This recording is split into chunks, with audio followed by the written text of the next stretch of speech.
Holman, I'm sorry, but I started another controversy online. I don't know if you saw that or not. It's only a controversy if you care, Lightning. I do care. I care a lot. Sometimes I care too much. Yeah. So I put up this video. When did the carpool lane become the slow lane? As you know, the left lane, the number one lane, has always been the fast. Stupid and preachy. I'm like, seriously? You're really? It was stupid and preachy, and it got some conversation going. So basically, I put up a video that said, when I was young, the carpool lane was the fast lane. I watched the first about 8 seconds. I'm not indulging him in this. Okay. Well, you don't indulge me in any of my videos, so that doesn't surprise me. That's not true. I watched the Ballard video. Well, you didn't have a choice because you didn't know it was coming. It was just like it hit you. No, I knew it was coming. Did you? Well, yeah. Okay. I was there when it was filmed. Oh, yeah. All right. Well, listen, I put this up, and I was just like, growing up, the carpool lane hauled ass. It just, because it was empty. And then as traffic comes along and you get people who squat in it, like my man Holman and Matt Gamble, they freaking squat in the carpool lane. It's it's 74. Listen, I'm going the speed limit, I feel comfortable here. This is the problem. Yeah. The speed limit in California is 65. Yep. So everybody goes 80, 75. 80 in the fast lane. No. I have video on my phone. Will you let me finish, Lightning? Because you're wrong. About most of it. I mean, you've made some good points interspersed with your wrongness, but yes, there are the occasional people doing 90, cutting through. But cruise, you can't really cruise 80, maybe sometimes in SoCal. Most people are between 75 and 79, and then there's the 5% outliers that are like up in the 90s who are like, and they're just going to whatever. But my feeling is, and you are going to say it's wrong, but when I'm in the carpool lane, if I'm doing 15 miles above the speed limit and I'm cruising along and I'm still passing people, the speed limit's 65 and I'm doing 79, and I'm motoring and I got cruise control on and I'm still passing people on the freeway, I'm doing my job. I'm not going 20 or 30 miles an hour over the speed limit because you're impatient. You can get out and go around. When you say you're doing your job, what is your job? Going faster than the flow of traffic. If I'm passing people, then there should be no complaint. You want me to pass people faster, and I'm like, no, because you get to a certain point, and now that's a felony. So I'm not going to felony. So I don't want you to go necessarily above 80, but people bunch up behind you, and it becomes like this human centipede back there, and you don't move over. And you would move over if you were in the fast lane and someone wanted to pass you, wouldn't you? Would I move over for them? Yes. If I was in the fast lane, yes. You were in the fastest lane, you're on the left. No, you're in the carpool lane. And that is the most occupant efficiency lane. I understand. The number one lane is the fast lane. So it doesn't I'm already going fast. Doesn't make any sense for the lane. Doesn't make any sense for the lane to the right to go faster than the lane to the left. It does when there's a quadruple yellow line that separates the two, and there are different rules for using the left lane than there are for using the next left lane. But it doesn't always have that. A lot of it is just That's not true. Then it's not a car. No, that's not true. It's a double or a triple or a double or a quadruple. But there is no wall there. All right, so it's a make-believe wall. All right, that's irrelevant. What I'm saying is that, listen, what I'm saying is I'm going fast enough for you. Like, I'm actually protecting you from yourself. No, you're not. Everyone's saying, like, I'm going fast enough. Go around me. Like, you're not going fast enough. If I am in a non-carpool lane, and there's multiple lanes, and you are up my butt, I will move over for you. But I'm not going to go 90. You cannot go in and out of the carpool lane where we live. So I understand. So that. I'm not going. I'm not doing felonious speeds so that you can get there 38 seconds faster than me. But you're making that call. Like, why is it are you a police officer? Because I am obeying the rules of the road, and I'm actually not obeying the rules of the road. I'm actually a criminal like you. Yes, exactly. So what makes you less or more of a criminal? Get the hell out of my way. Because one of us is going to go to jail, and one of us isn't, and I'm not going to be the one that goes to jail. But you're the one you're just drawing the line at your comfort level. I'm drawing my line at I'm not going to the felony stage of speeding. It's not felony. Look, I am not talking about, and I was in this video, and I will continue to say this, I'm not talking about 90 or 100 miles an hour. You literally are. No, I'm not. I just said I'm doing 79, 80 in the carpool lane. But you weren't in the times that I've been with you. Because there's a car in front of me. You've set it to like... And you cannot go in and out. And this is not only about you. This is other people that I've been with. They set it to like 74.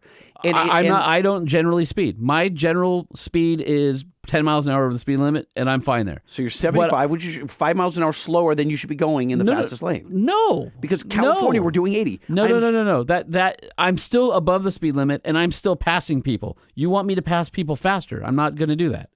Also, there's a thing of safety. Why do you get to endanger me and my family because you want to go 90? No.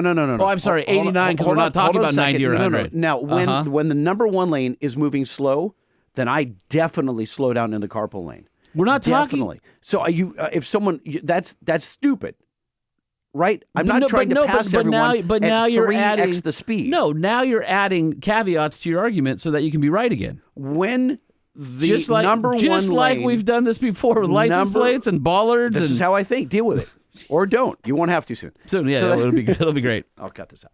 So nope, he's gonna leave it in. No, I'm not. So what was that part that you're gonna cut out?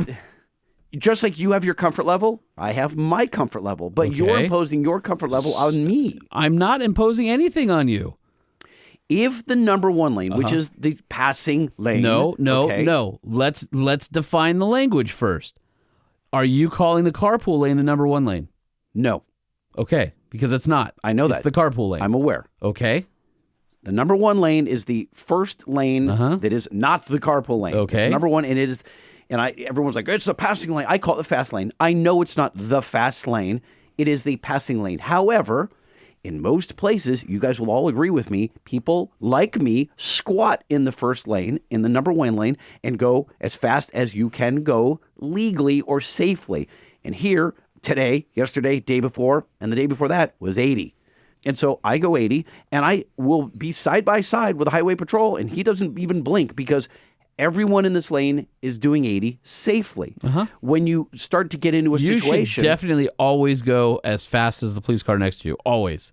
Let's see how long that works for you. No, you don't know if he's on a call. You don't know if he's in a bad mood. You don't know. You don't know if he's going to see your license plate and go, "Oh, that's an illegal white on black license plate." No, listen. When they're passing people, you don't try to speed up and stay with him. That's insane. No, I'm saying you're just doing the speed of... They don't look at you, and as long as you're flowing with so don't traffic, make eye contact with the cop and you're good. I didn't mean that.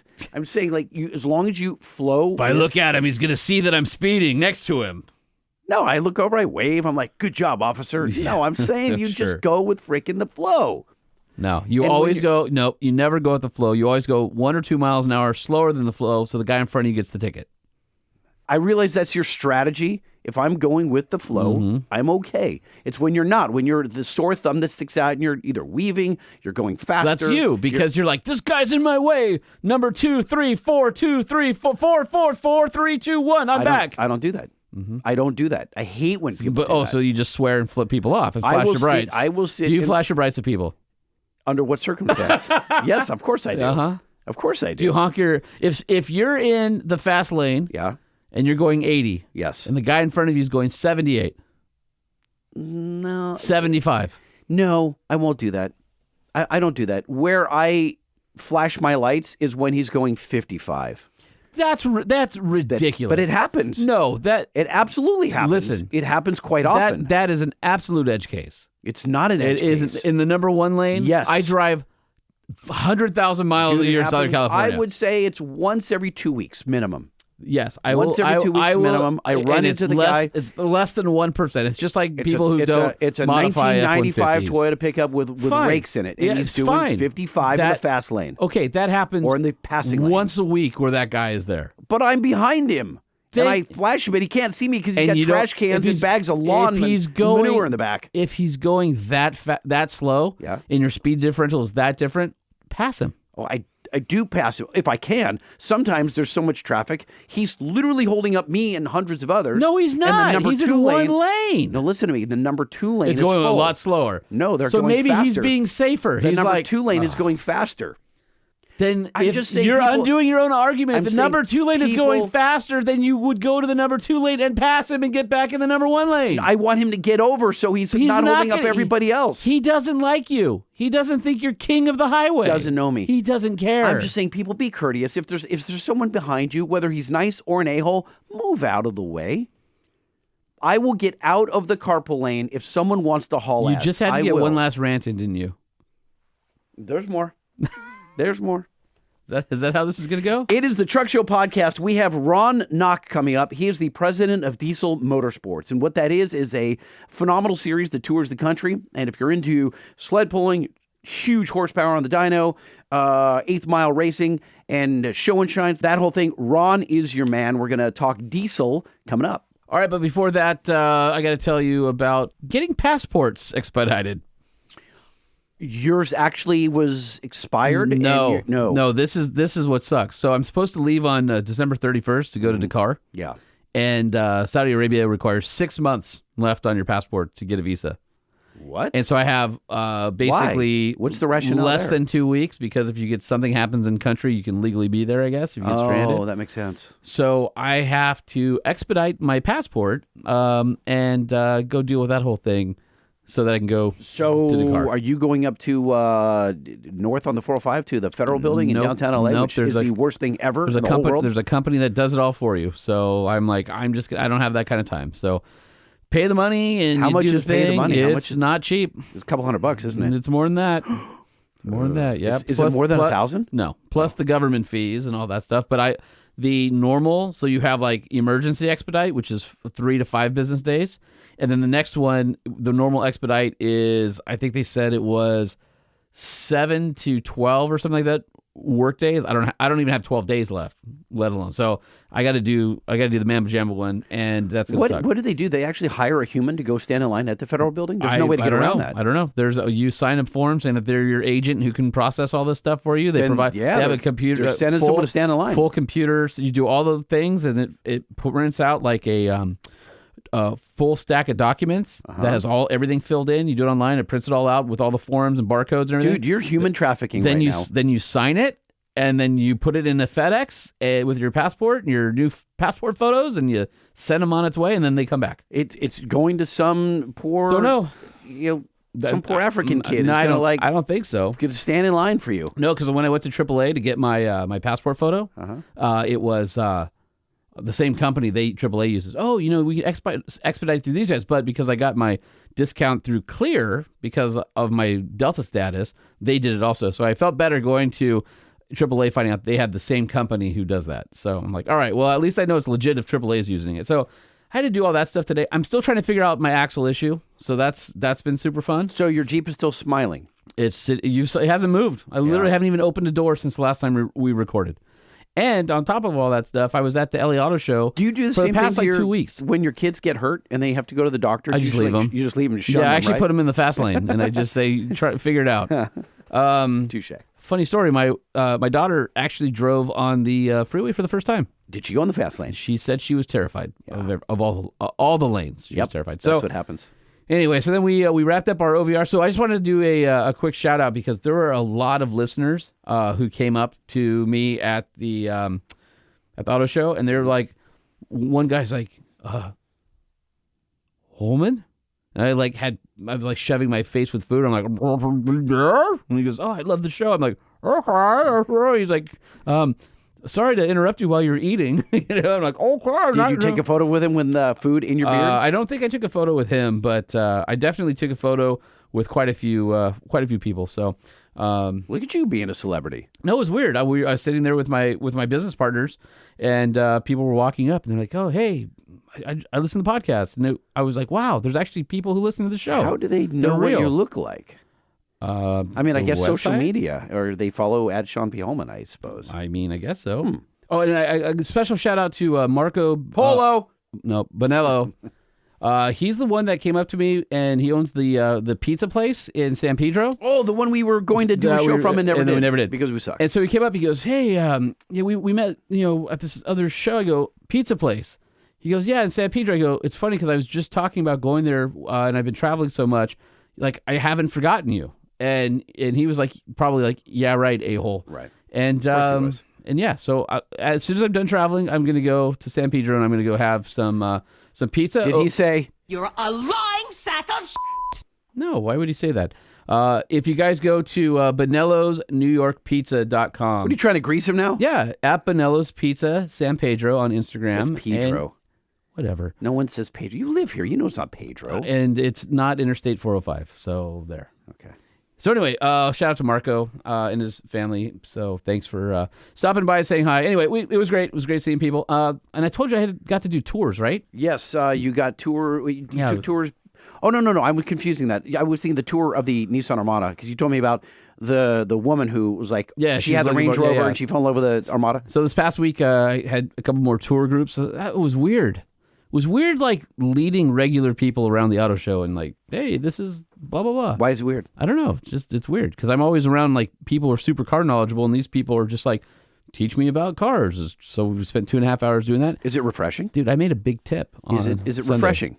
It was, I don't know if it's refreshing. I think it was interesting. Okay. And then this family was great. And you got a tip. Shook my hand and it was a giant wad of cash. No way. Yeah. I was like, thanks. Wad of ones? Like they go to strip joints? What do you mean? No, wad of cash? Just thick. Like how much? More than $100? Around there. They gave you $100 for walking them around the show? How much of the show did you walk them? The entire show. You walked them the whole show? Yeah. Something's fishy here. You have a strange smirk on your face. Do you want me to pull it out of my wallet? I still have it. Yeah. It was weird because I'm not in the service industry. Like I'm not used to get like I wasn't doing this to get tips. I didn't think and the guys just like. Did they know you were a big shot? No. Like radio host? No, I just told I'm like, hey, I'm an automotive journalist. I'm going to teach you what I know, and I did that. And then they're like, oh, we're looking at this car. And I'm like, oh, that's a great car, blah, blah, blah. Were they dripping in jewelry and Rolexes? No, they're just regular Gucci shoes people. and stuff, really? It was 6 friends, 3 couples. And I took them around the auto show. And then they gave me a fat tip. So did they ask I you for this? appreciate you guys. How did this even come No, about? they signed up at the LA Auto Show and they said, we want to do this VIP tour. And they pay to go on the tour. Okay. And they get into the show an hour early and they get a little continental breakfast and they get me and some other people, and you walk around with like do you get paid to do this, or is it volunteer? You do. No, I got paid. And I didn't even know that was a thing. And they paid me same day, and they paid for my parking. It's great. I didn't know this was even a possibility. Listen, it's been a crazy few weeks. So LA Auto Show, bent axle, passport stuff going to. Are you going to start serving tables here at waiting tables? If I keep getting paid like that, yeah, it's paid better than anything else that I'm doing right now.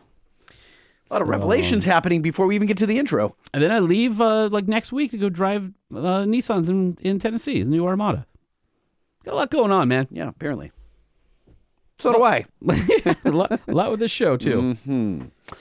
All right. So speaking of Nissan and the Armada, Holman. Well, it's cool because the Nissan Armadas that I got to see early were the same ones at the LA Auto Show. It was the Platinum Reserve and it was the Pro 4X. And I was kind of curious like what people were going to think about them, so I just kind of hung out for a little bit. People were like, oh, look at this. Oh, it looks so good. Oh, the interior is like, all right. Mm-hmm. I asked the lady who was working the booth. I said, what was the reaction all week? She goes, awesome. People crawling all over these things. So Nissan was happy. Yeah, I think so. Good. So a lot of people were soaking up the Armada. It's awesome. Can't wait to drive it. I think it's going to be pretty cool. So we'll bring back some audio from that. And the new Frontier was there, and they had so Nissan across their Rock Creek, which is their like kind of little, more rugged packages, has the 3 slats along with Pro 4Xs have those kind of remind you of the old hard body. And then they had some bright Nissan kicks. And then nice thing about it, Nissan had 2 GTRs at the show. This is last year they made them. And a lot of people were like, oh, dude, GTR. And the thing about the GTRs, that design's 15 years old. It's crazy. And it still looks good. I was going to say, it does not look dated at all. No, it's probably one of the few cars that came out of that era that is that I would consider timeless. Like it's a great looking car. And, if you guys have never driven a GTR, they're special because most car companies are trying to put in isolation and make them quieter and take you away from the driving experience. And when, Godzilla, which is the nickname for this thing, was created, the Japanese engineers wanted you to be very visceral, wanted you to hear it. So it's not hiding anything. You put in launch control mode, it's like, and you hear the transaxle locking things up. Does it sound like a transformer? Yeah, and that thing would knock off 3.2 seconds 0 to 60, no problem, every single time, super consistently. Just a great car. Like I'm kind of sad it's gone because the more than a handful of times I've had a chance to drive it, I'm like, I gotta feel like awesome. They've got something up their sleeves. I'm sure They've got to, right? They've always had a halo. Anyway, head on down to your local Nissan dealership. Check out the trucks or SUVs that you want. Oh, by the way, I'll save it for news. Yeah, please do. I'll save it for news. Yeah. Nissan Frontier, Pro 4X, we love it. The new Armada Platinum Reserve Pro 4X. By the way, the new Armada base price starts as the same as last year, which is nowhere close to as great as a vehicle as the new one is. Head on down to your local dealer, do a test drive, let them know the Truck Show podcast sent you. It'll mean nothing, but it feels good to us. Well, although that may feel like nothing, this will feel like something. So you guys are getting into your trucks, and it's just, you're feeling slush pedal. You're stepping in a bucket of mud, and it doesn't go anywhere. Your truck, it just does not accelerate. Get yourself this stocking stuffer, or ask your wife or your buddy to get you a Banks Pedal Monster. It completely changes your truck. I'm not joking. Whether you have a 5.7 Hemi, you've got a straight 6 Cummins, they're all sluggish. And this will really, really help. I'm telling you, everyone who's tried a Pedal Monster is like, my truck should have felt like this from the factory. And it's got all the safety features you'd come to expect from Banks Power, which is active safety, reverse safety, and so much more. You'll feel safe, and it will give you acceleration like you've never felt before in your truck. Go to bankspower.com, type in your year, make, and model to find yours. And if you guys have been following us on our Instagram, you probably saw the reels we did. By the way, our 10 millimeter reel, dude, over 4,000 views in the last few days. I was happy with that. That's pretty good, right? Yeah. It's still gaining. He's talking about the 10 millimeter socket from AMSOIL. That's right. So head on over to our Instagram account at Truck Show Podcast, or even on our Facebook page. But there's a deal going on right now from now, which would start on Black Friday, through December 13th. If you go to AMSOIL and you buy more than $125 worth of stuff, and that could be their new merch, that could be oil change stuff, it could be lube, whatever you got going on. This jacket could right be here, that nice jacket. Dude, how baller is Dude, this how did jacket? you get that jacket? I don't know. I got to be honest with you, but That's a really nice dude, jacket. and it's made in Wisconsin. Yeah, this jacket's actually made in Wisconsin. Yeah, that's a really nice jacket. Yeah. So go there, spend $125, use the code TRUCKSHOW, and if you do, the promotion for that is you get AMSOIL's 10 millimeter emergency socket set free, and it's made by Boxo, so it's not some like just chintzy deal. It's actually like Boxo tool. So go to our Instagram at Truck Show Podcast. Click on the reels. You can see the funny reel that we did with. I mean, everybody can relate to opening the toolbox and then 10 millimeter being gone. Mm-hmm. I think we did a good job of having fun with that. I think we did. All right, AMSOIL.com, the first in synthetics. And you guys still have a couple of days to get in on this deal over at EGRUSA.com. As you know, it's Lightning. I've got the roll track retractable. Mine is electric, but the deal right now is on manual, which is great because it'll help you slide in. You're spending a lot of money at Christmas. This is a little less expensive. So if you're looking for a manual roll track bed cover, which is state of the art, now through the end of December, you can get 30% off your online purchase, as well as a $250 rebate, again, on the manual roll track bed cover at EGRUSA.com. One more time, 30% off your online purchase, plus a $250 rebate. Head over to EGRUSA.com, type in your year, make, and model to find yours. The Truck Show. We're gonna show you what we know. We're gonna answer what the truck, 'cause truck rhymes with the Truck Show. We have the lifted, we have the lowered, and everything in between. We'll talk about trucks that run on diesel and the ones that run on gasoline. The Truck Show, the Truck Show, the Truck Show. Whoa, whoa. It's the Truck Show with your hosts, Lightning and Holman. You're getting punchy over there. Holman, we get to talk diesel. We get to talk diesel. No? Not in? Well, I mean, that's only one part of what we're going to talk about. It's my favorite part. Yeah. Can we call Ron? Let's do it. All right.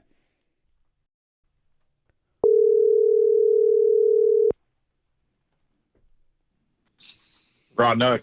Ron, it is Lightning and Holman from the Truck Show Podcast. How you doing? I'm doing great. Fantastic. Hey, we're excited to talk to you. We've got a million topics. But we're more excited to play this jingle first. That's got to happen. Don't move. Yo, the Truck Show.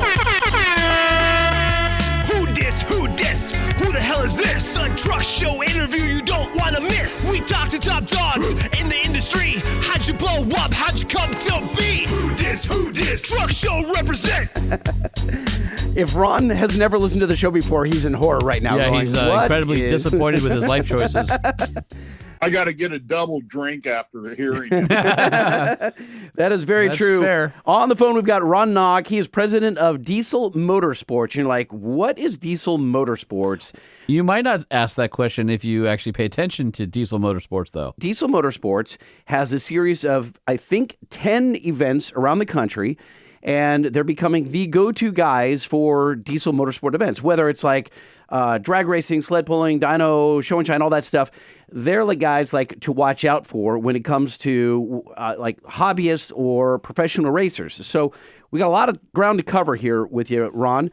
First off, I think we were turned on to by our mutual friends at AMSOIL. So I wanted to find out what your relationship was with AMSOIL or is with AMSOIL, and then we're going to cover a lot of diesel ground. Great. Well, they're one of our main sponsors. They're the official oil for our line, and we endorse all their products. In fact, I've used their products on my own truck. It's a 96 12 valve with 300,000 miles on it. Oh, it's just a baby. Baby. Yeah. Not only just oil, but the other lubricants, the rear end grease, everything. I mean, my old truck has these oil products on it. So then how did you get to, did they come to you? Did you go to them? Or how did that, the marriage happen? We had a lot of their local dealers come to us at the events. And then eventually I hooked up with them at one of the trade shows and got with their marketing people. We hooked up there and started talking about what can be done sponsorship wise. So they hopped on a few years ago, and they've been with us ever since. Now, Ron, you and I were talking, and we have orbited the same planet of people for like 20, 25 years. And you used to be heavily involved with a lot of the magazine guys back in the day, and we've got a bunch of mutual friends, as we talked about.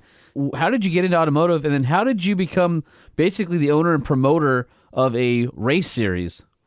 Well, actually, I started over 35 years ago as an ad agency.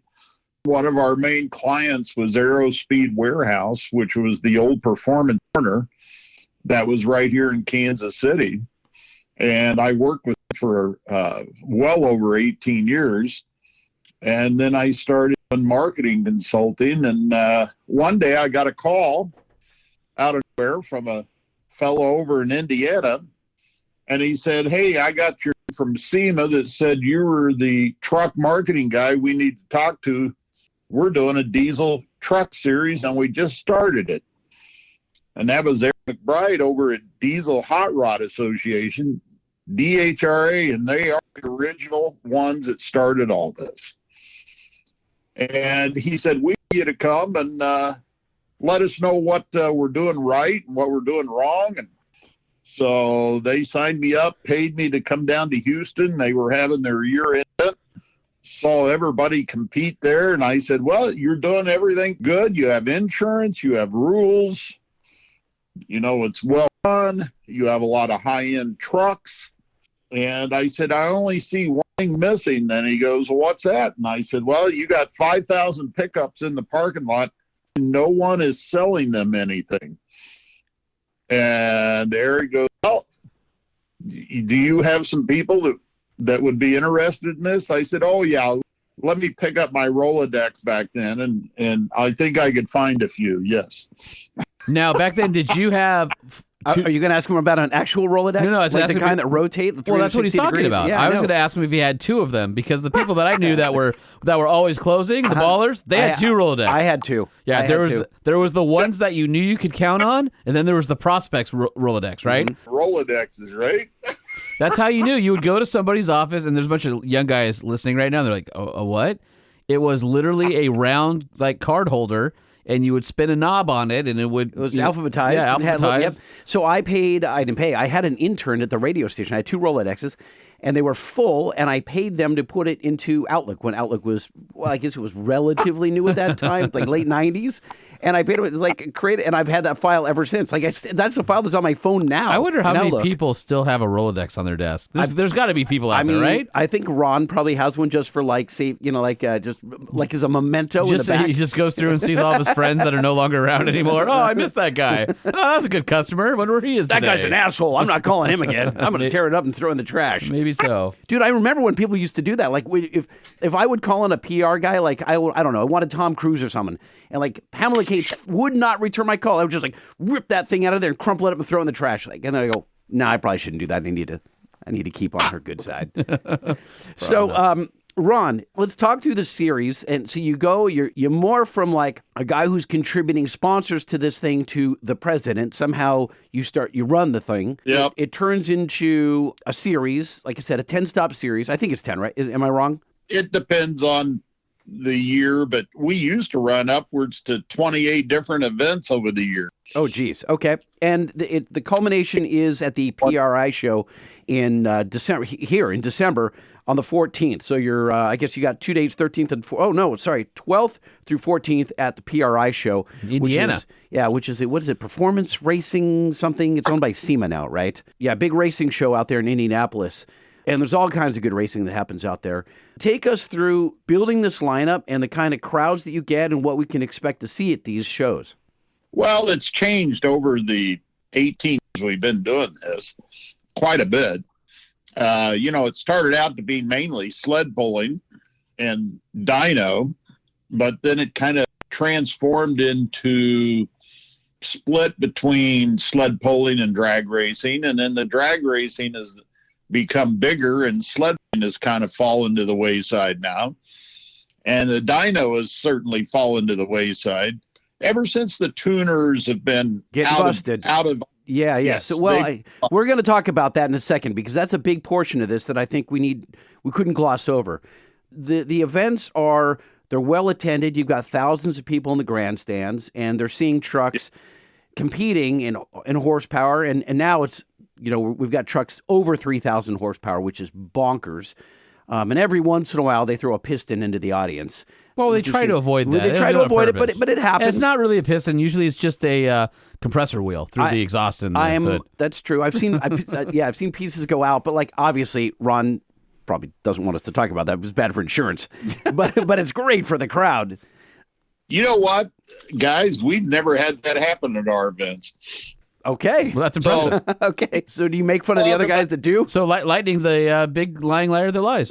Listen, it was, okay. He's trying to be funny, and then it's totally backfired on him It's fine. That's fine. He's got a competitor in the scene. We all know there's 3 letters, and it's happened there. We've all seen that video footage. But it hasn't happened at Ron's events. A lot of that is planned. A lot of that is for the internet. But steadfast racing, our guys have to compete, at least go down the track 3 or 4 times in order to place. And it's more of a true, but we also have some street classes, not only in sled bowling, but also in drag racing, where it's hot street trucks.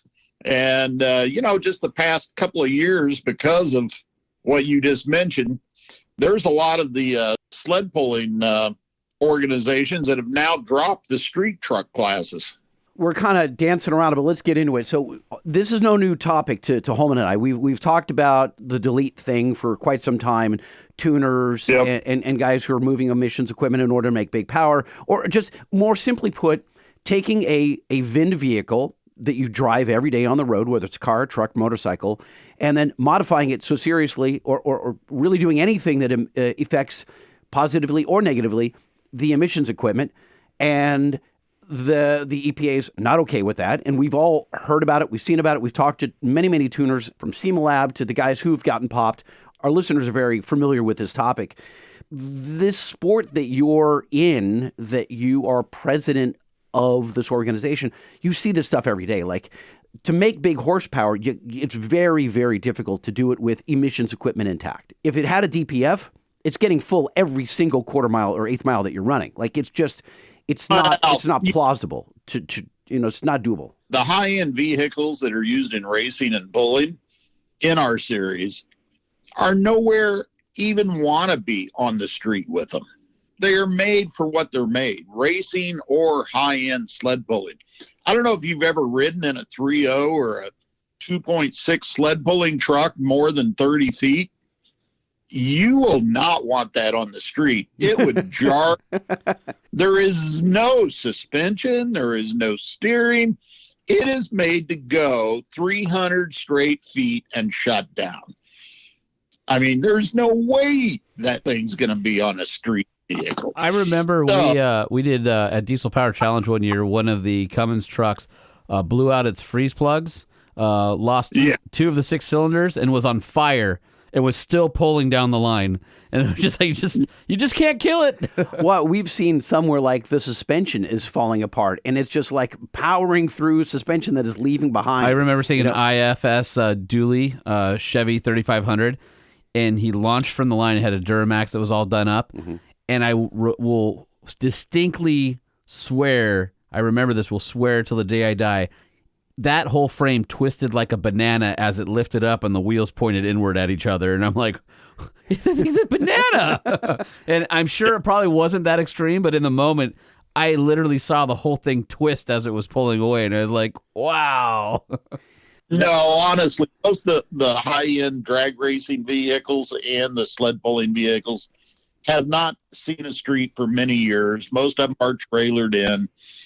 And they're made specifically for high-end performance, just like an NHRA drag racer pro stock car would be, or a tractor would be, and tractor pulling. They're not made to be out on the street. They're not made to be driven every day. These are competition vehicles. What they get bent out of shape about is the young guys changing the original equipment, which technically is against the law, but on older vehicles, it's not. That's why you see so many older pickup trucks still being driven and still being hot rodded. Kind of reminds me of the old muscle car days. For sure. Yeah. You're not pre-smog pump, baby. Let's keep those things around forever. Yeah, I mean, look at the old 5.9s, pre-def, all the SCR, pre-everything, exactly. That's why it's like you were looking for them. That would be a pre-refinement. True. Pre-good suspension. Yeah, pre-comfort. Look at the dollars those things are bringing. I mean, if you can find an old 6 with 250,000 miles on it in good shape, that's on the street, you're still talking $25,000 to $30,000. Yeah. I had a question. Why does it seem to be so many of the high horsepower builds on the dyno, which I think is that's one of my favorite. A lot of people love the sled pulling, others racing. Mine is the dyno because it's crazy. It's very short. It's like, boom, big horsepower. Hopefully it doesn't explode. But why Cummins, I wonder? There are other trucks competing in dyno, but it seems like the records are being set with Cummins-based trucks. Well, here's the old standard I used to use, and this was done by a research lab back probably about 10 years ago. On the old 5.9 Cummins, you can take it up to at least 38% extra horsepower before internal engine parts start breaking. Okay. Duramax, you can take up to about 23%. Ford, 11%. So that might give you a little bit of a clue why the Cummins. There's just so much more overhead. Yeah. Okay. They've designed the components, the OEs have designed the components, thus being the Cummins engine, to far exceed what the specs are. Ford, being on the bottom end, designed their components to be almost right up to the point. This is the horsepower expected to be for all the engine components. And if you take it over that, then yes, you got to go find some heavy duty or internal parts, piston rings, rods, cranks, you name it, valves, everything. So what this proves is that hot rodding is not dead. Obviously, there's a massive amount of people out there, especially in the diesel category. But as the regulations have tightened up, as new trucks have come out with tighter emissions and more power, what are the trends that you're seeing, both with the vehicles? Is it mostly old stuff, or is it somebody brings in something brand new just to show off that they can do it? And then how have the events changed? And are you seeing more gas people wanting to play as diesels become more expensive to mod? Are there gas classes now? Yeah, we provide gas classes. They can't quite get up to the horsepower of the diesels. But you got to realize, I mean, the brand new diesels coming off the OEM lines are almost 500 horse now. So it doesn't take a whole lot to get them up to 700-800 horse. And used to, they were 180 horse trucks going up to 500-600 horse. And that was considered a huge jump. But the guys that are taking them up to 2,000 horse, 3,000 horse, those engines are nowhere near about the only thing OEM left on them may be the block, and that's about it. Yeah, there's a lot of billet on those engines, I would imagine. I watch a lot of those videos, and there's a lot of aluminum cans that have been melted to make that engine. And it's funny because there's a lot of those engines that have reversed the favor by melting down their aluminum bits to return it back to its natural form. That's true. Did you ever think when you started this all these years ago that you'd see 3,000 horsepower from a quote-unquote regular truck? It's nuts. 3,000 horsepower is bonkers. Well, you got to realize that's using a lot of nitrous, and that's for a very short period of time. And when it does hit that, it generally hits that, and then stuff starts to blow apart. So a lot of nitrous is used, even some jet fuel mixed in with the diesel, that kind of thing. So, and it's again on a high-end experimental diesel engine that's generally billet block, special pistons, special rods, special cranks, special rings, everything all the way up from the bottom. But it still is quite an accomplishment, but because they're taking it to the edge of showing what can be done with this format, with this fuel format that no one's ever done before. Now, what's the street guy done? Nowhere even close to that. But it inspires them to wish they could. Just like NASCAR, just like NHRA, the high-end dragsters, it inspires the guys to do stuff to their vehicles because it's personalizing them. That's what the automotive industry has been about for well over 100 years. Let's personalize the vehicle to the way I want it. Ron, how does someone get involved in your series who has a near stock vehicle, just wants to be a part of the scene, or must they be at a much higher level to get in? Like, do you have entry classes? Absolutely. We got some great entry classes. I've inspired a lot of the young guys. We even give classes in ET bracket racing. I tell them all the time, it's not how fast you can go. It's how good are you at knowing your vehicle. You estimate your time going down the track. And if you can hit that time accurately 3-4 times, you may be in the winner's circle. And I've got guys actually do that. I've told them, we've given them a class. We've showed them how to do it. I had a guy in Salt Lake City when we used to run our series out there before the track got tore up. 88 trucks were in the ET class. Wow. Holy mackerel. And this guy had never raced before. I showed him how to do it, gave him a few classes on it. So we were lining people up to get the trophies. And I'm like, what are you doing up here? And he goes, I won, Ron. I go, you won? And he goes, 8 trucks. I won. I did, just like you said. And he says, these guys that come out here every weekend were so pissed at me. Did you have to change the rules after that? No, it's same old rules. It's whoever can get the closest to the time. Love it. And he won first, and he got $1,000 check, and a big trophy. Nice. So, yeah. So we try to take care of the street classes. Same way in sled pulling. Guys always wonder, well, that looks really hard. Guys, can you pull a 5,000-pound trailer? Well, yeah, I do that every week. Well, then you can do sled pulling because the sled has weight reductions and the speed it goes down the track. You can pull literally down the track at a 5,000-pound tongue weight the whole way. Lightning does that, and he doesn't even need a truck. How dare you?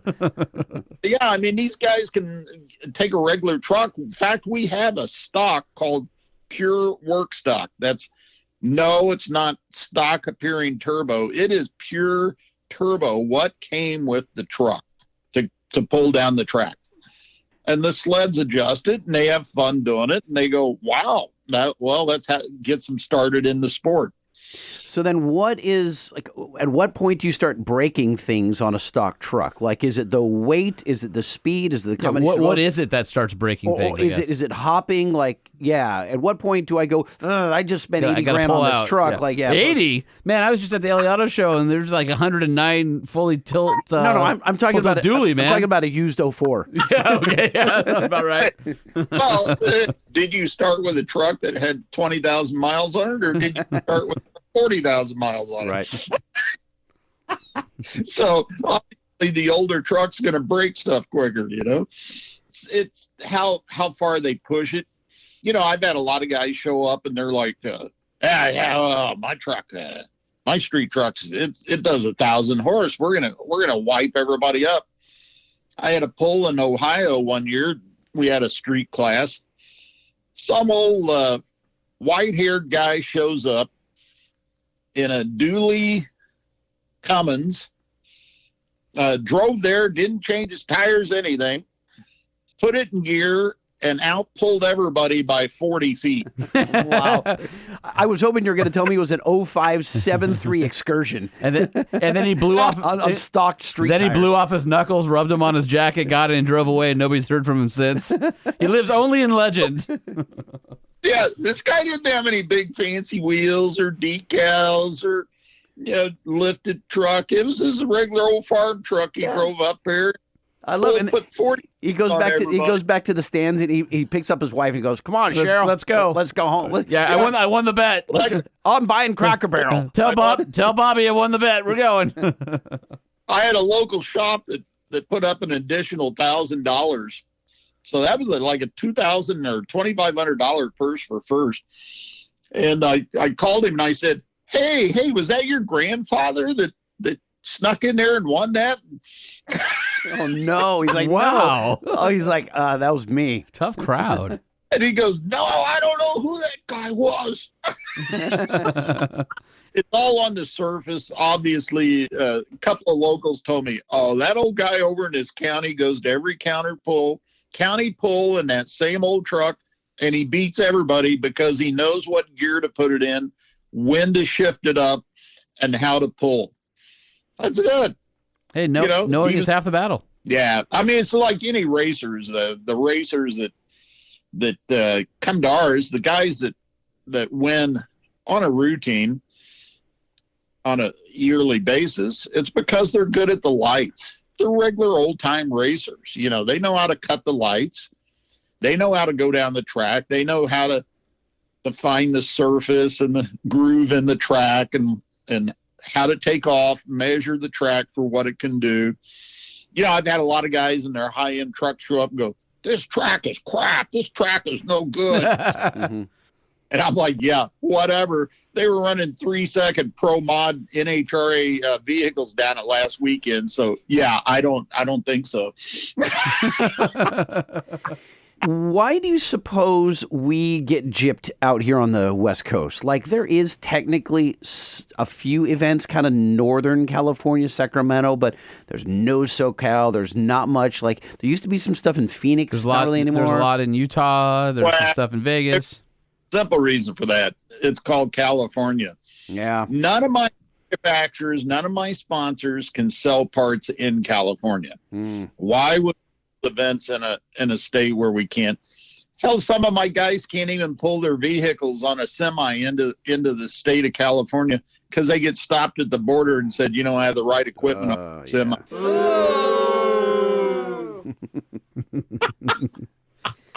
Yeah, We we hear that. I mean, come on, really? It's only going to get worse, which sucks. We actually held one at Bakersfield at the first year. We held one out there years ago, and it was quite well attended. We had all the local guys, but then the following year, that's when they made the rule change that any older vehicles cannot come in the state of California. That pretty well did away. anybody wanting to come to California. Well, we're just trying to keep the pores out. Keep the pores out. Because he's got an old truck. Yeah. Jeez. Hold on. We're the capital of homeless. We I know. We're doing an awful job. We if that's the do an case. awful job at everything. Oh my God. I am coming back out to Las Vegas. We held one in Las Vegas. I am talking about coming back out there. So, Well, that's a I mean, that's 3-hour close. drive. Yeah. Yeah, we'll do that. Yeah, that's close. yeah, maybe we could squeak some of you California boys over across the border over into Vegas, Yeah, you'll just have to hide us in the back of a diesel-powered U-Haul that has that holographic California-approved diesel sticker on the fender, and then they'll never check, and we'll just all of us outlaws will just ride in the back. Well, the flyover states, us guys here in the flyover states, there's not a whole lot that goes on in California. I mean, we use our trucks to not only work, farm, we do everything in them. Still in Missouri, I think a turbo is considered a muffler in Missouri still. I think that's fair. I can see that.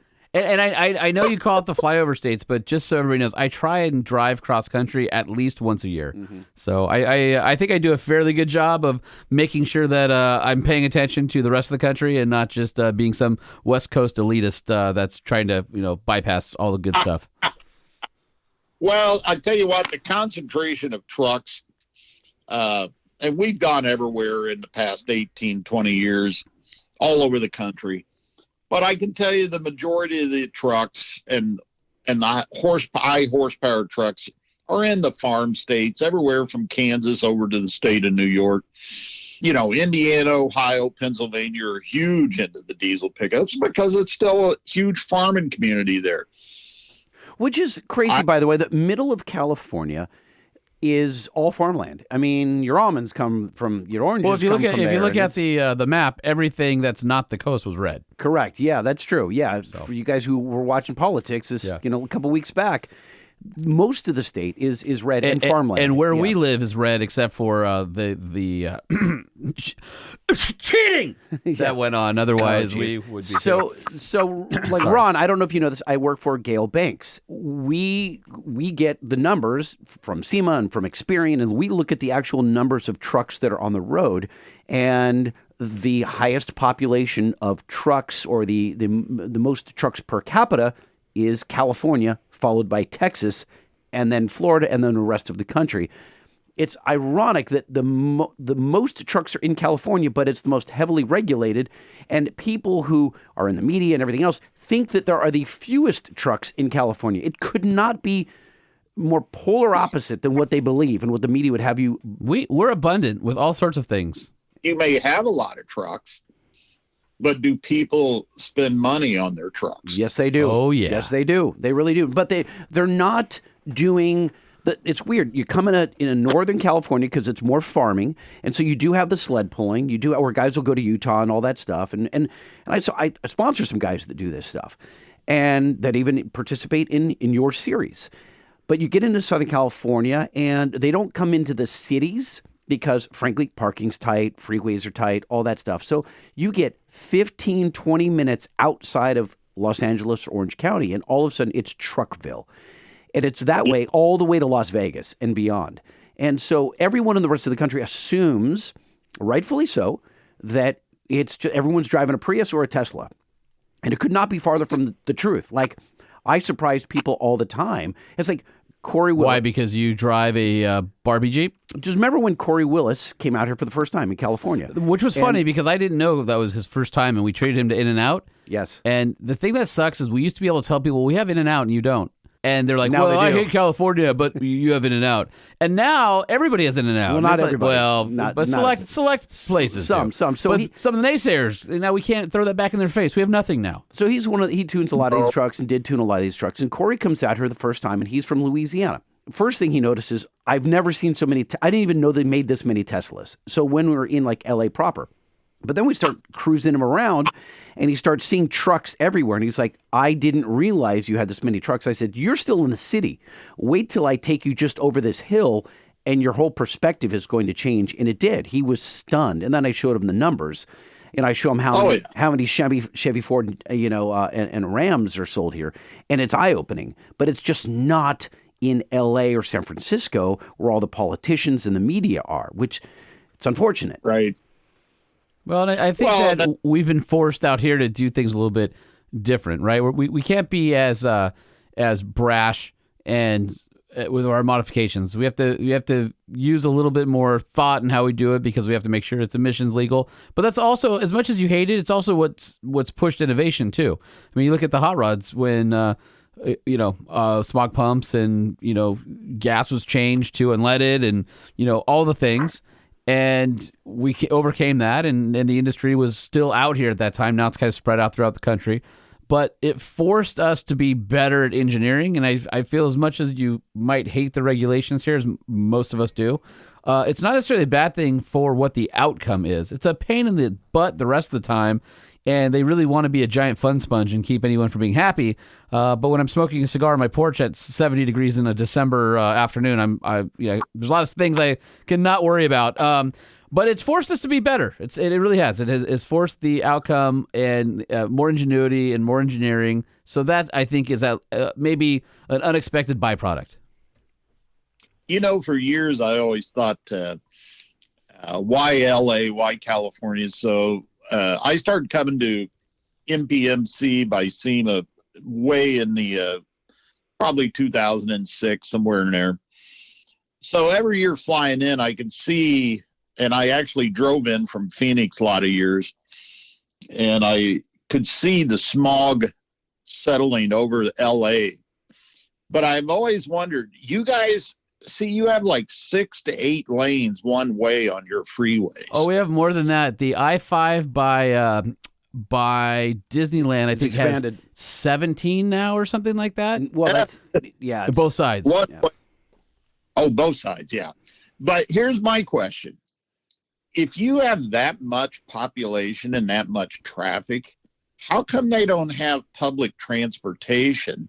And I asked that's easy, because we're Californians and F you, we don't like public transportation because we like to express ourselves in our vehicles. They've tried it, no one would ride it. And I'm like, yep. Well, then you quit building 16-lane freeways and make people wait 5 hours to get into town. Listen, let me tell you a little story.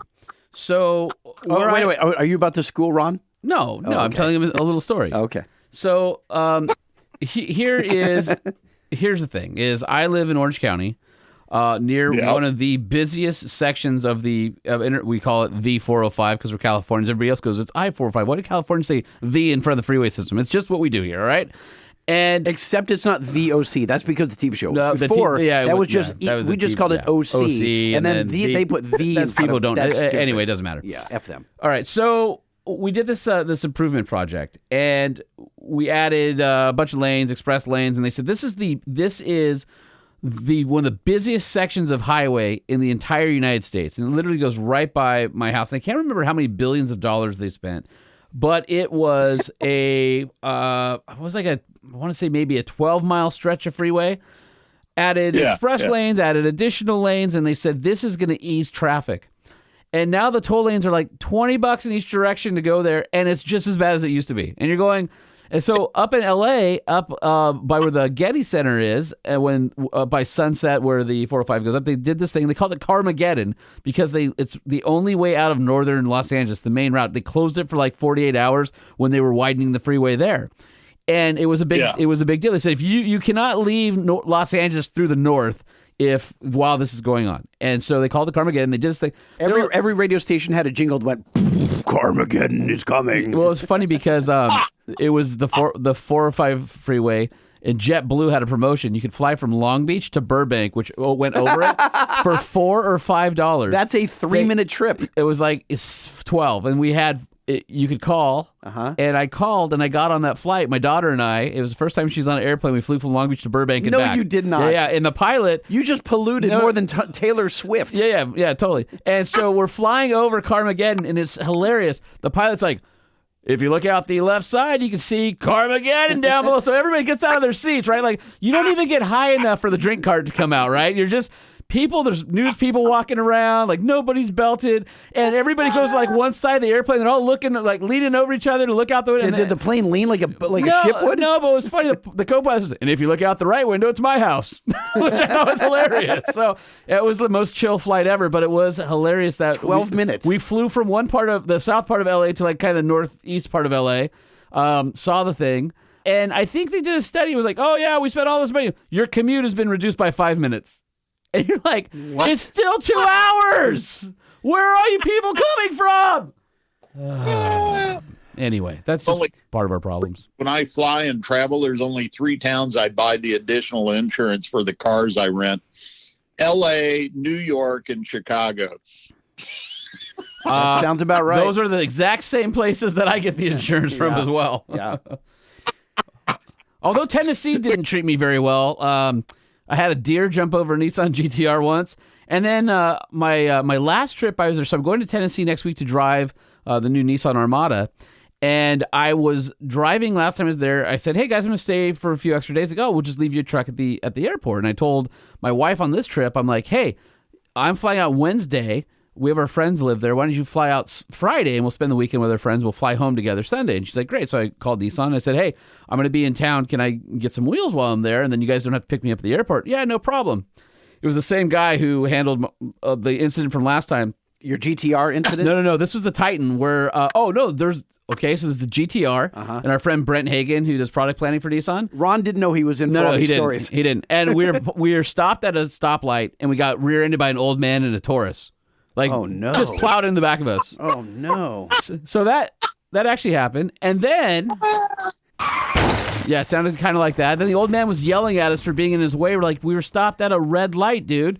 And then on top of that, I'm in a Titan last trip, and I make a U-turn. Oh, you didn't get hit in this one? I make a U-turn, 2-lane road, and the lady behind me is not paying attention as I'm making my U-turn, and I'm kind of perpendicular. Mm-hmm. She plows into the back of the Titan. It's just like that. And I'm like, seriously. And then, check this out. As if...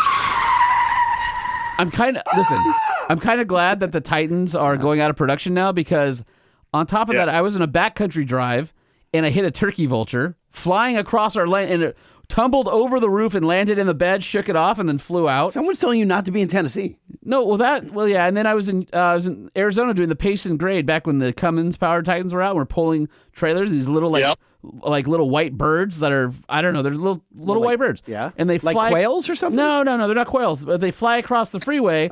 And I'm pulling the grade. I'm doing like 65, and this bird hits my headlight, and it goes. Oh, really? Yeah, it was just like a giant puff of feathers. No, it wasn't like that, though. No. And I felt bad, so we get out, and I'm like, I think I heard that bird.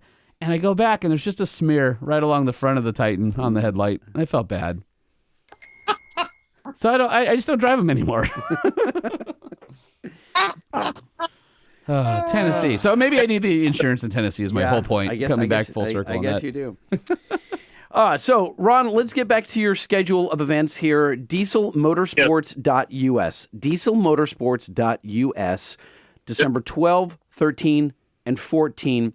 Can I still buy tickets to attend that event? Yeah, you can show up at the PRI show and just say you're a competitor for Diesel Motorsports and pay the fee, and they'll let you in. Oh, so it's not spectators? Can I just go watch? That's actually the Performance Race Industry show by SEMA. Oh, so this particular one is not open to the public. Understood. I didn't know if it was actually in PRI or adjacent to it. Yeah, this is at PRI. We have a booth there. We've had a booth there since 2010. In fact, when it was in Orlando, we actually held a Friday night drag race there at a little 8th mile track about 2 miles from the Orange County Convention Center where it was held. And on Friday night, we held a diesel truck race and a rep car rental race. Talk about getting the insurance and now bringing back other stories in my mind. But I digress. No, don't. I'm sure there's a lot there. We had every vehicle with every rental agency on it. I mean, Avis, Hertz, Enterprise, they all went. I mean, there was guys in minivans with boxes in the back that went down the track. I mean, That sounds like a lot of fun, though. Can you imagine you go to the Hertz Gold Lot and you're like, what car do I get? And somebody whispers in your ear, and you don't know why. And then you get there. Exactly. Exactly. Remember on the old Jackass movie where Johnny Knoxville went and rented the little car and painted the number on it and said, I wanted insurance? Well, our friend Mike Finnegan says the reason that his racing number is 999 is so that if he ever flips his car, it's 666. It's brilliant. So, all right, so you and I went on a trip to Wisconsin, and we walked around the Hertz lot for like a good hour trying to pick out which pile we were gonna take. Almost were like a 5.7 Hemi powered Ram. Yeah, but it had 50,000 miles on it. It looked super roached, and there's some other things. All right, so here's my question to you: if we knew we were going to one of Ron's events, knowing what was in that parking lot, and you and I had to win the rental car race off, what would we have gotten that day? Oh, geez. What would we? That's a great question. Thank you. Oh, man.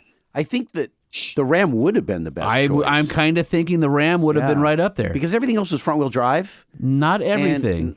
And what was... Wasn't there a convertible Mustang and we weren't going to do that? Was there a Dodge something? Was there like a Charger or Challenger No. as well? Oh, yes. There was. There was a four-door Charger. Yeah, but it's going to be like a crap V6 or four-cylinder, right? Yeah, but rear-wheel drive. Yeah. You know, car won the last one? What one? A Honda Element. No, Yes. no, say it ain't so. Yes. No. Love it. We had to rent Camaros, rent Corvettes.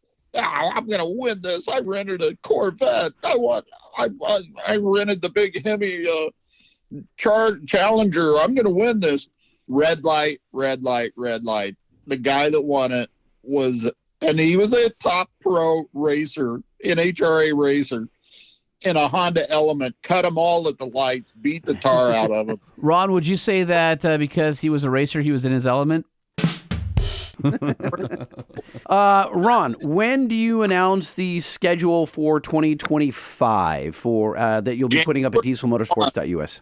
January 1, we will have a preliminary schedule at the PRI show next week.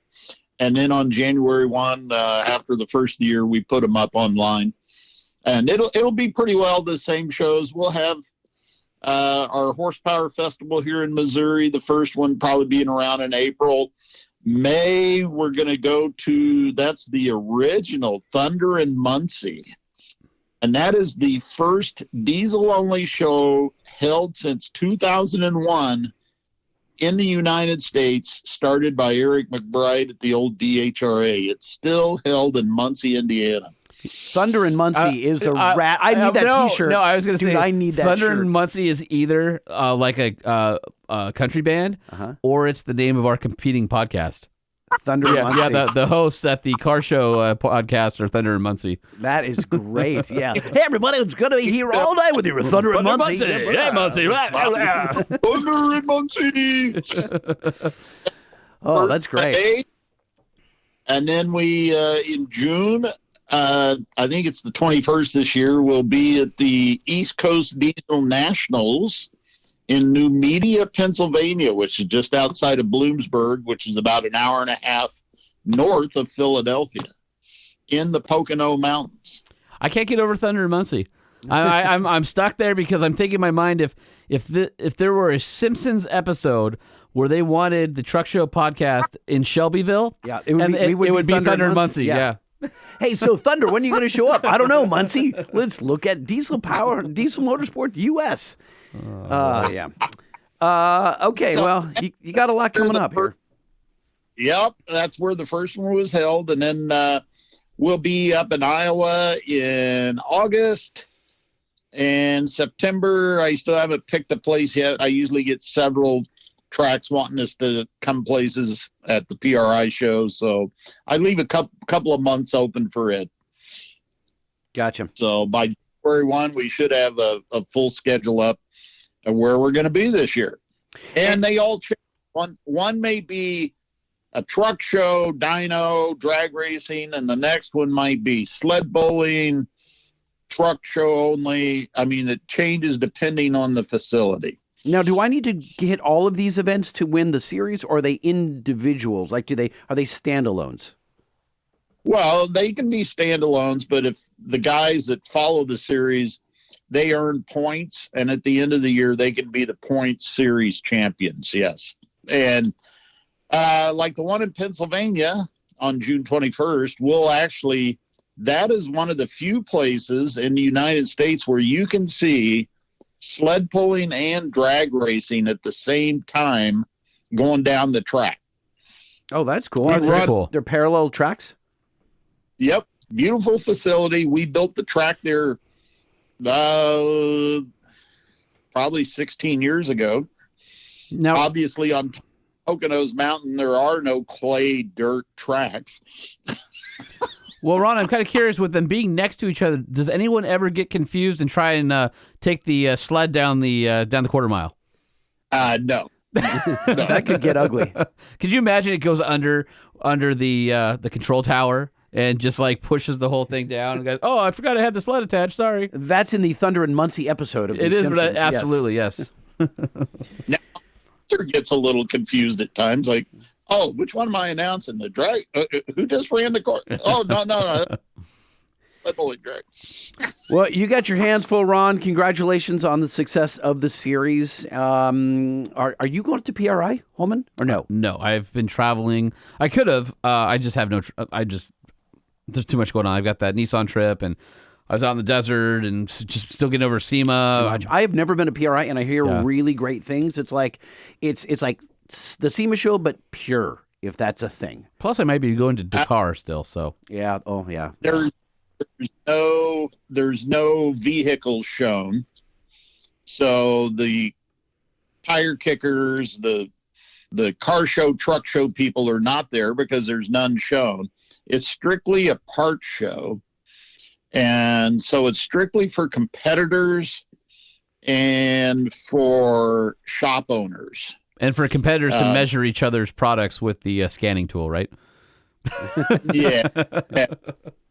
And there's a lot of they have a tool section, large tool section. They have a huge performance alley, and then they have even booths out on the outside now. It's a pretty large show. And depending on the weather, if it's a clear weather, we usually get a pretty good crowd of about 50,000 people over 3 days. That's great. And we're actually holding a seminar with the University of Ohio Diesel Tech Club. And we're hosting that on Saturday. So I'm going to have a panel of diesel experts where these students can ask the diesel guys in the industry questions about the future of diesel technology and the use of diesel vehicles in the country. Look at you setting up the next generation of enthusiast mechanics. Congrats. That's what we got to get the guys to the youth market. I would say between the age of 18 and 35, that's almost 80% of our people now. Well, we appreciate you doing the hard work and putting together the series every year, and we're going to come out and see it. Somehow, somewhere, we're going to come out and see it. Especially if it's in Vegas. That would be awesome. Short drive. See if you can't change California some so we can come out there and hold a fun event, okay? We're working on it, I promise you. But there needs to be more New of governor. Us. Yeah, new governor and all that stuff. All right, if you want to find out more about Ron and what he's got going on, it's dieselmotorsports.us, or you can follow him on the gram at Diesel Motorsports, or on Facebook at Diesel Motorsports US. They've got the page there, and plenty of videos, announcements, a lot of great stuff. So if you're into trucks and racing and diesels, which is pretty much everybody listening, you'll want to go visit one of Ron's shows. You're the best, Thanks Ron. for having me. Yeah, thank you. Good talking to you. All right, we'll Ron. talk to you soon. Thanks, Ron. Absolutely. Have a good one. You too, Matt. It has been forever since we checked in on the 5-star hotline, 657-205-6105, 657-205-6105. Let's ring up the 5-star hotline. Oh, come on and be part of the show. Call the 5-star hotline. 657-205-6105. It's the 5-star hotline. 5-star hotline. Hey guys, love the new voicemail. Hey, it's Jake Prius. also known as, a.k.a. Jake Palmgren. Do you think that all of his friends call him Jake Prius now? Only if they listen to the show. Thank you guys for the most recent episode with Gail Banks at the Friends and Family event. That was fantastic. Ooh, I guess this is a little toasty, this one here. Hey, I was hoping that we could get some kind of, group together to have Truck Show podcast listeners communicate with each other, maybe via your website, Facebook, or another platform, following up from the email I sent a couple of weeks ago. Thanks for reading that, by the way, and would love to see what other people think about that. We tried that. No, we didn't. It went, no, well. You set up something and nothing ever went live. Okay. And now might be the right time to engage our listeners and find out what they want. What they really want? Forward. Yeah. It would be a good time. It would be a great time. That would be a great time. We should do it. When do you want to do it? We should do it soon. And also would love to see some really cool video on Lockjaw, because, we don't get to see that very often. Well, he wants a lot of things that aren't going to happen. Yeah, no, blew it up. Ain't going to happen, sorry. And that's a really long-lasting piece of history in the Truck Show podcast, library here. So I feel like most of us would love to hear or see more about that. Thanks, guys, for everything. 5 stars. Keep up the good work, and talk with you soon. 5-star review! 5 stars! 657-205-6105 is the 5-star hotline. 5-star. 5-star. Hotline! Lightning and Holman. This is Stephen Watson. I'm road tripping from Hurricane, Utah, back up to home in Colorado. I've been working on fun stuff, race cars and sea containers, which is something we can talk about more in person because you guys might think it's interesting. But anyway, listening to the show, listening to Sean agonize about buying a used truck, and one of the things I think you should take a look at is backing up a little bit on your have to have a solid axle for what you're doing, and maybe take a look at a GMT 800, specifically because you can get into the 8.1 and a 5 or 6 speed Allison, which is a pretty awesome combo for what you're looking for. And the downsides of the IFS don't really start showing up until you're looking at a bigger tire and harder use than it sounds like what you're looking for. So anyway, that might be something to consider, because I know the price point on those I feel like is lower than what you're looking for. You start looking for a 50,000 mile truck, 50 to 100 there, and things might open up. And of course, as you know, as soon as you open the door to an extended cab truck, a lot of things open up. And man, if you can live with a short bed, which I'm with you on possibly not wanting, but I'm currently hauling a bunch of crap in my long bed that has a 3-foot toolbox in it, so, or 2.5 foot, whatever it is. So I effectively have a short bed, and I'm making it work. So anyway, there's things to look at there that I think that maybe you glossed over in the beginning. So anyway, I guess that's my input into this part of your truck buying process so far, and it sounds like it's going to get drawn out agonizingly for a long time. So he knows us. It'll create a lot of content. Talk to you guys later. Bye. That was a very interesting way of working in. Thanks for watching, and remember, everything matters. Yep. I mean, so GMT 800, you did talk about that, and you did talk about the 8.1. I don't think that maybe it was the episode after. I like the 8.1. Yeah. I like the 8.1 a lot. I think that would be a great way to go. I don't think the 8.1 though. Well, hold on a second. Isn't the 8.1 just a gas pig? Yeah, but I'm not commuting in it, so I don't care. I want to do work, so whatever. Don't care. Yeah. And I don't think you get to stick with the 8.1, but I might be wrong. I know, obviously, automatic. But the steering wheel's offset to one side, and the GMT 800 trucks, like, the interior's nice-ish, but the dashboards crack on them, and the door handles have issues, and they'll pull off in your hands. Yeah, they do. Tried opening my friend's Suburban once, and the whole door card just comes right off. Right with you. Yeah. And they just, I don't know. I don't know what is about the Chevys. Like, they're good trucks, and Steven's right. What about the DIC where they've got the pixels, the blue pixels, and the pixels always go out? Or how about that trim ring around the dash where, like, if you hit something really hard, it pops off. Just pops off. Yeah, exactly. Here's the thing, though. And the dashboards, it's plastic. They all start their life as black. And they paint them with this very interesting color. And when it scratches, when it scratches off the black, it's just, to me, it feels like when you're in higher mileage. I love the GMT 800. It's one of the best trucks that GM made. But the interiors just don't last, and the door panels just feel really cheap after like 60, 70,000 miles. And the stupid steering wheel's offset. I'm the one who said, this is stupid. I can't buy that truck. You could. I mean, I could, but you could. I don't know. Do I fancy myself a Chevy guy? Not really. But I'm not really an No, you've been guy. a Ford guy. I have been a Ford guy in my past. You've leaned towards Ford. I will say, I have. You've owned them all. A propensity. Wait, have you owned them all? No. You've never owned a GM truck. I've never owned, I've driven them all, lots. Never owned a GM. A lot of long-term, year-at-a-time loans. Have you owned a Ram?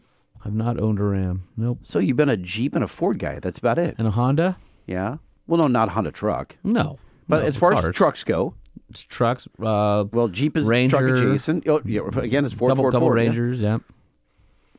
Interesting. Can you guys convert Holman to a GM truck? Not likely. Interesting. 657-205-6105 is a 5-star hotline, or hit him. Don't Holman hit me. at truckshowpodcast.com. The Truck Show, the Truck Show, the Truck Show. Oh. That's right. It would be Holman at truckshowpodcast.com or truckshowpodcast@gmail.com. And if you want to hit us up on the socials, that'd be at truckshowpodcast or at Sean P. Holman. At LBC Lightning still works. That's still going. And if you want to send us events, send them to structurepodcast@gmail.com. Are they reading between the lines at this point? I mean, you keep bringing it up, so you can't just let it be subtle. I don't know what you're talking about. All right, 5-star hotline. Head on over to either Spotify, which, by the way, we've got quite a few reviews on there in the hundreds. That's cool. Appreciate you guys. Or to the Apple Podcast app. And we haven't had anybody leave any witty, funny, 5 stars in a while. It's been a minute. Listen, we got new listeners. They're reviewing, but they don't leave funny things. Oh. Well, I would like a funny review. Clown us. Feel free.